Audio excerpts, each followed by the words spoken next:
Hello, আসসালামু আলাইকুম। আজকে ইফ স্টেটমেন্টেরই সো আমরা আজকে আলোচনা করব হচ্ছে ইনার ইফ স্টেটমেন্ট। সো আমরা এটাকে আসলে ইনার ইফ স্টেটমেন্টটারে নেস্টেড ইফ স্টেটমেন্টও বলতে পারি। সো এটা কেমনে আপনারা যারা সি প্রোগ্রাম করেছেন তারা আসলে প্রোগ্রাম দেখার পরে বুঝতে পারবেন। সো পাইচার্মে আমরা যাব। সো এখানে প্রোগ্রাম নাম্বার হচ্ছে, এখানে আমি P40। সো দেন এখানে আমি একটি ফাইল ক্রিয়েট করলাম। সো এট ফার্স্ট আমি আপনাদের দেখাবো। So if 7 greater than 3, if 9 greater than 2, যদি এটা সত্য হয় স্টেটমেন্ট তাহলে প্রিন্ট করবে হচ্ছে হাই। ওকে, সো আমরা প্রিন্ট করব। দেখেন এখানে হাই প্রিন্ট করেছে। সো বিষয়টা হচ্ছে 7 যদি 3 থেকে বড় হয়, হ্যাঁ বড়, তাহলে এখানে আসবে। আসার পরে এই স্টেটমেন্টটা চেক করবে 9 কি 2 এর থেকে বড়, হ্যাঁ বড়, তাহলে এখানে চেক করবে হচ্ছে হাই। সো আমরা এখানে সাপোজ 11 দিলাম, প্রিন্ট করব। অবশ্যই এখানে কোনো কিছু প্রিন্ট করবে না, কারণ এই কন্ডিশনটা স্যাটিসফাইড হচ্ছে না, যার জন্য এখানে কোনো কিছু আর আসবে না, যার জন্য প্রিন্ট আর করবে না। সো আমরা সাপোজ এখানে 4 দিলাম, এখানে দিলাম হচ্ছে 3। সো এখন যদি আমরা প্রিন্ট করি সেক্ষেত্রে দেখি, হ্যাঁ এইখানে স্যাটিসফাইড ঠিক করতেছে, কিন্তু এখানে স্যাটিসফাইড করতেছে না, যার জন্য এই হাইটা প্রিন্ট করতেছে না। তো আমরা এখানে একটা এলস স্টেটমেন্ট ব্যবহার করে দেখতে পারি। প্রিন্ট, এখানে আমরা দিব হচ্ছে বাই। ওকে, দেখেন এখানে বাই ঠিকই প্রিন্ট করতেছে। তো বিষয়টা হচ্ছে এই স্টাইলটা বা এই যে ইফ এর মধ্যে আরেকটি ইফ ব্যবহার করা, এটাকে বলা হচ্ছে ইনার ইফ স্টেটমেন্ট, বা এটাকে আমরা নেস্টেড ইফও বলতে পারি। সো এটা নেস্টেড ইফ বলা যায়। সো আরেকটি বিষয়, সাপোজ এটা গেল, আমরা আসলে মেইন বিষয়টা প্রিন্ট করব তিনটা নাম্বারের মধ্যে বড় কোন নাম্বার সেটা প্রিন্ট করব। আগেবার তো আমরা দেখেছিলাম 2 নাম্বারের মধ্যে বড় কোন নাম্বার।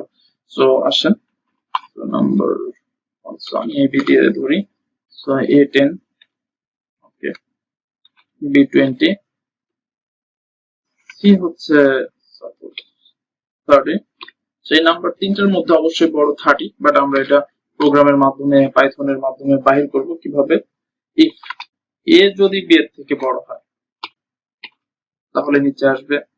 সো দেন আবার ইফ a যদি c এর থেকে বড় হয়, মানে নাম্বার 1 যদি নাম্বার 3 থেকে বড় হয় তাহলে নিচে আসবে, এন্ড প্রিন্ট করবে হচ্ছে a। সো অবশ্যই প্রিন্ট করবে a, তাহলে বড় সংখ্যাটি প্রিন্ট করতেছে, তাই না? এলস এলস প্রিন্ট করাই দিই আমরা সি, যেহেতু সি বড় হইলে ই প্রিন্ট করবে না, সেহেতু অবশ্যই সি বড় হবে। সো আমরা এখানে সি প্রিন্ট করাই দিলাম। Then again if A compare করবে বি এর সাথে, কম্পেয়ার করে যদি বি বড় হয় তাহলে, দেন যদি বি বড় হয় তাহলে, যদি সি বড় হয় তাহলে এখানে প্রিন্ট কি করবে, অবশ্যই সি প্রিন্ট করে দিবে। সো এখানে C, okay, C. So then else else print, এখানে আমরা বি করাই দেব আদারওয়াইজ। সো এই হচ্ছে আমাদের প্রপার কোড। তো আমরা প্রিন্ট করে দেখি যে ঠিক আছে কিনা। হ্যাঁ, এখানে 30 প্রিন্ট করতেছে। দেখে যদি এ বি এর থেকে বড় হয়, সাপোজ 10 কি 20 এর থেকে বড়, 10 কি 20 এর থেকে বড় না, তাহলে এখানে আর কাজই করবে না। সো এখানে চলে আসবে। সো এ কি বি এর থেকে বড়, মানে বি কি বড়, সরি, সো হ্যাঁ বি বড়, সো এর মধ্যে আসবে। সি কি বড় এর থেকে, হ্যাঁ সি অবশ্যই বড়, তো 30 এখানে আসবে। সো এখানে প্রিন্ট সি, সো 30 প্রিন্ট করবে, সো এখানে আর আসবে না।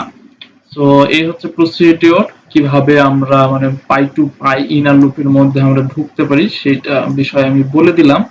সো এটুকুই আসলে ইনার লুপ সম্পর্কে বুঝতে পারছেন। ইনার লুপ মিন্স হচ্ছে নেস্টেড ইফ লুপ। সো আপনারা এটা আরো সেভারাল প্রবলেম নিয়ে আপনারা প্র্যাকটিস করবেন আর জানাবেন এই ভিডিওটি কেমন লাগলো আর কি। সো আজকের ভিডিও এইটুকুই।